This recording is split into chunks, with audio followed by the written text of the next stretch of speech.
Before we begin, today is June 7th, 2024, and we're remembering the life of Alan Turing.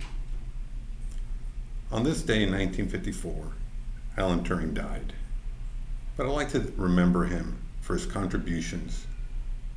Not only was he a mathematician, a code breaker during World War II, and is often thought of as the father of theoretical computer science.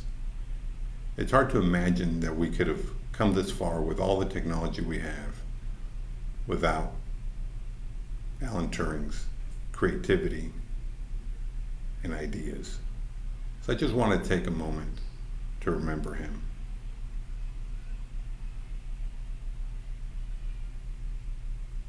Let's begin.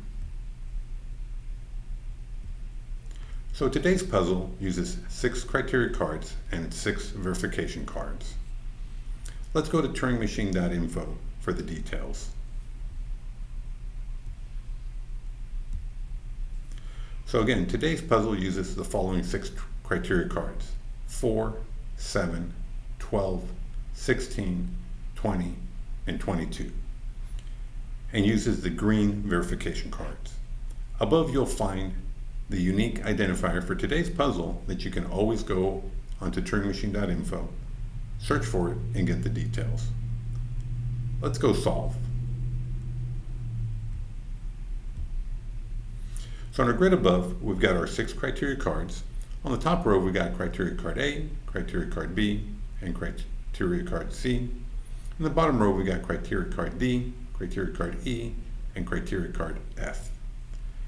So criteria card A looks at the square digit, the middle digit, and compares it to the value 4. Is the square value less than 4? Is it equal to 4? Or is it greater than 4?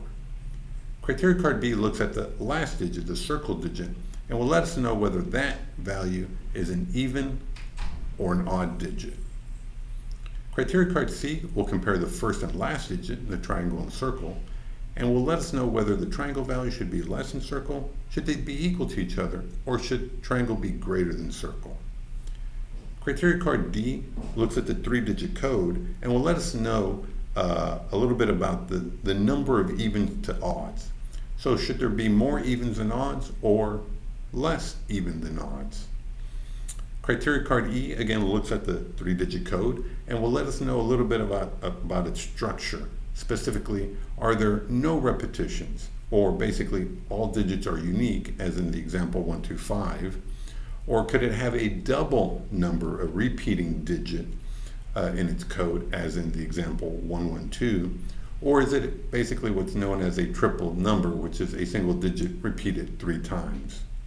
And finally, criteria card F again looks at the 3-digit code and looks at how it's composed, and will let us know whether the 3-digit codes are in ascending order, there's increasing, as in the example 135, or potentially could they be descending, where they're getting smaller, as in the example 421, or is it that they have no order, as in the example 231?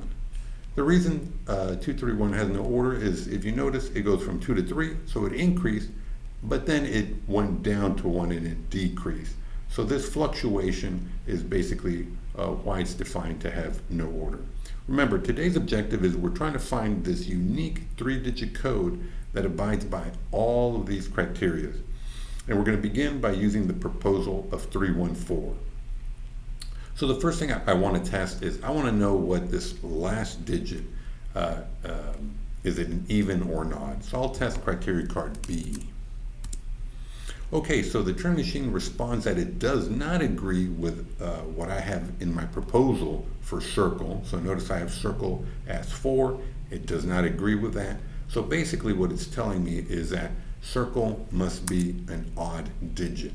So I'm going to go in my notes and write that circle is an odd digit.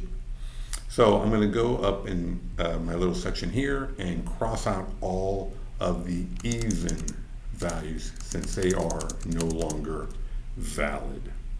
Okay. Next, if you do notice that criteria card D Tells us a little bit about, again, the quantities of evens to odds. So let me go ahead and test criteria card D. Okay, so it also does not approve of my proposal. Notice that in my proposal of 314, I've got 2 odds to a single even. It disagrees with that. So that means that there are, in fact, more evens than odds.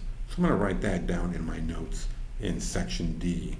So there are more even than odds. So what that basically means is that we have at least 2 evens and 1 odd, or potentially all even. But we do already know that since circle is an odd digit, that means that essentially triangle and square are both even. So let me go ahead and write that down. So we know that triangle and square must be even.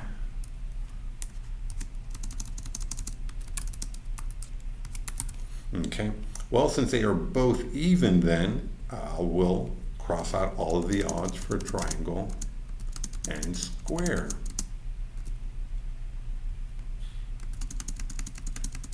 So as you can see, the structure of our solution for this 3-digit code is going to be even, even, odd.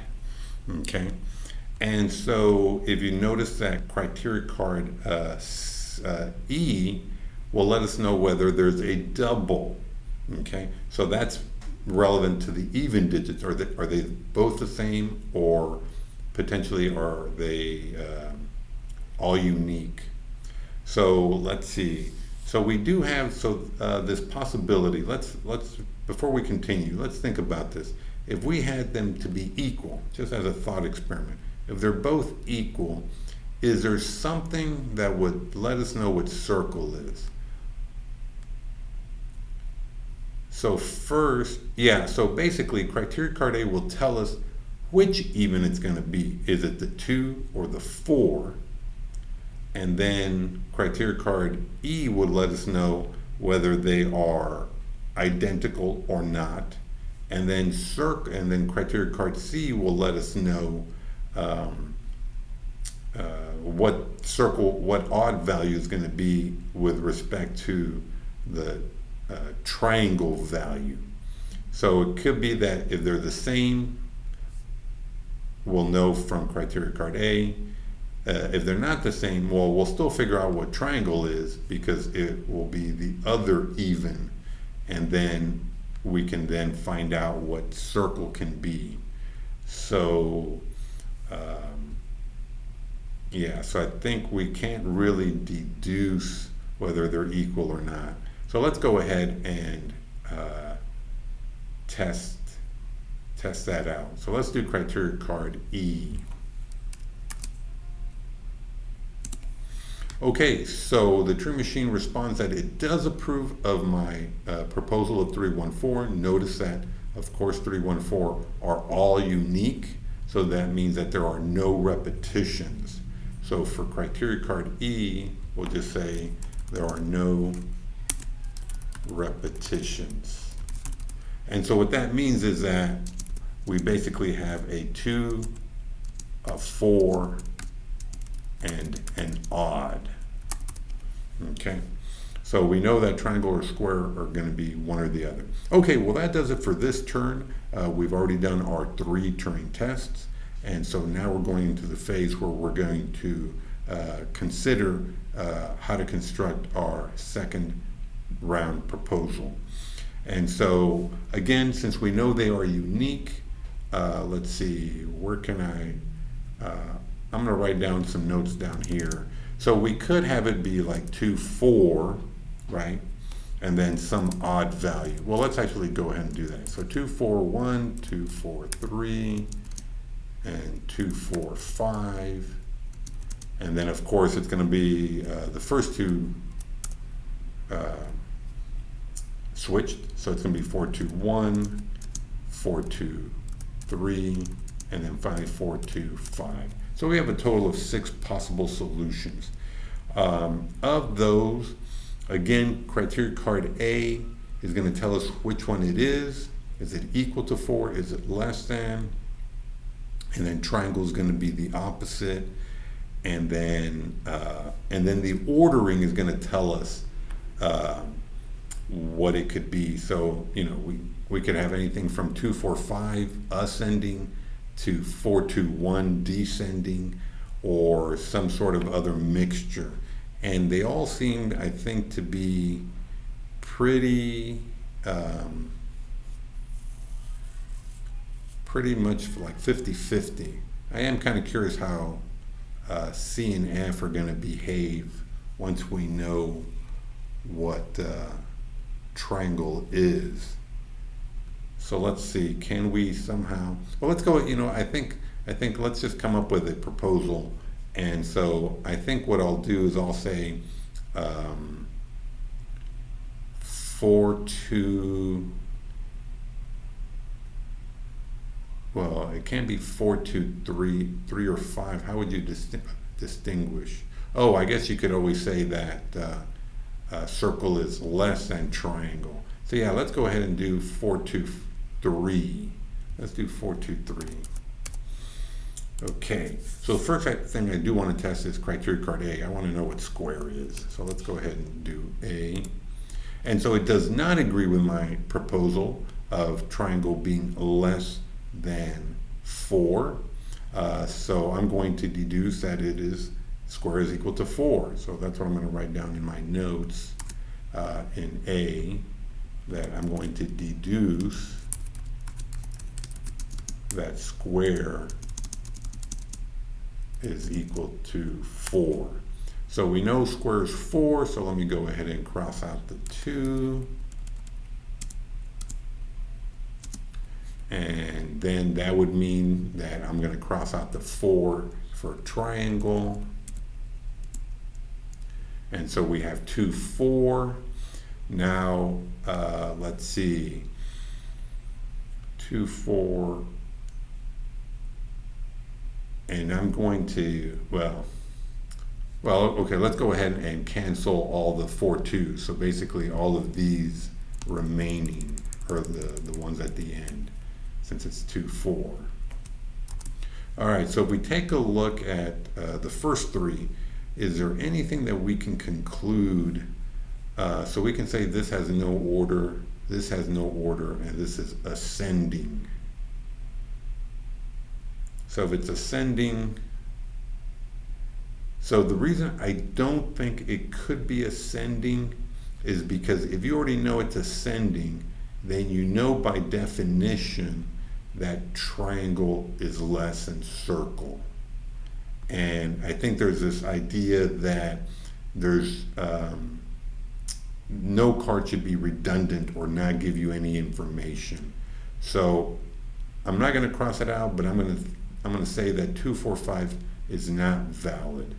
So I think what I'm going to then test is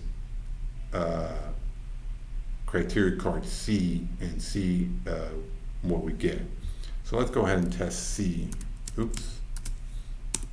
Okay, so it also does not approve of my proposal. Since we're talking about triangle and circle, notice that my triangle value is greater than, well, we can deduce that it's not equal because they're different. One's even, one's odd. They can't be equal. And so triangle should be less than circle. So let me go ahead and put that down.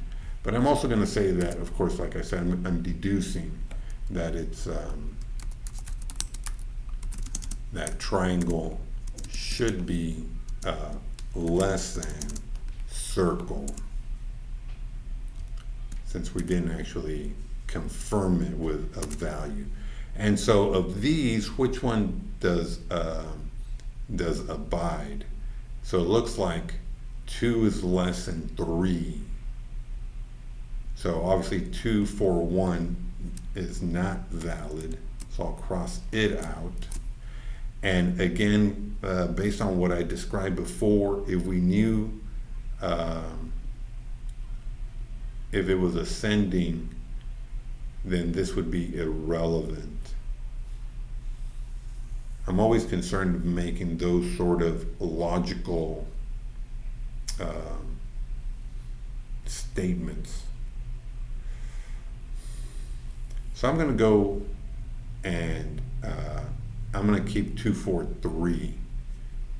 And hopefully if someone offers a comment to confirm what I just stated, I would appreciate it. So I'm going to say that it's going to be 2, 4, 3.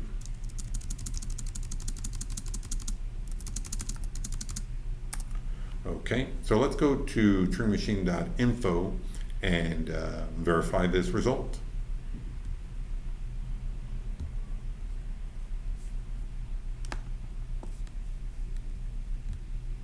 And again, don't want to mistype it. So yeah, it was 2, 4, 3. 2, 4, 3, and verify. Okay, fantastic. Again, you know, I did make a logical leap, I would think, but again, I would appreciate anybody watching the video who has an opinion on how I described how 2, 4, 5 could not be a valid answer. But let's go again and look at see how we did versus the Turing machine. Notice that I did have 5 tests versus 6 criteria cards, so that's always promising. So let's go ahead and verify. So actually what we can do is that we did B, D, E, and E was the only correct one, and we never tested F. We didn't have to test it. So let's go ahead and type that up. So B, D, E. So B, D were incorrect, and E was correct. In the second round, we tested A, which is also incorrect. C was incorrect, and we didn't test F. We sort of deduced that it had to be the last remaining possibility. Okay, so yes, we did beat it by 1 question. We both did it in 2 rounds, but we did it again with 5 questions, where the Turing machine did it in 6. Well, again, so I really enjoyed this puzzle. I hope you did too. If you like, please do give it a thumbs up. And if you don't want to miss any future videos, please do subscribe, and you'll be notified of future videos. And again, just do want to think back to Alan Turing, whose name was used as name for this board game that I enjoy, and hopefully you as well. Well, that does it for today. Until next time, have a great one.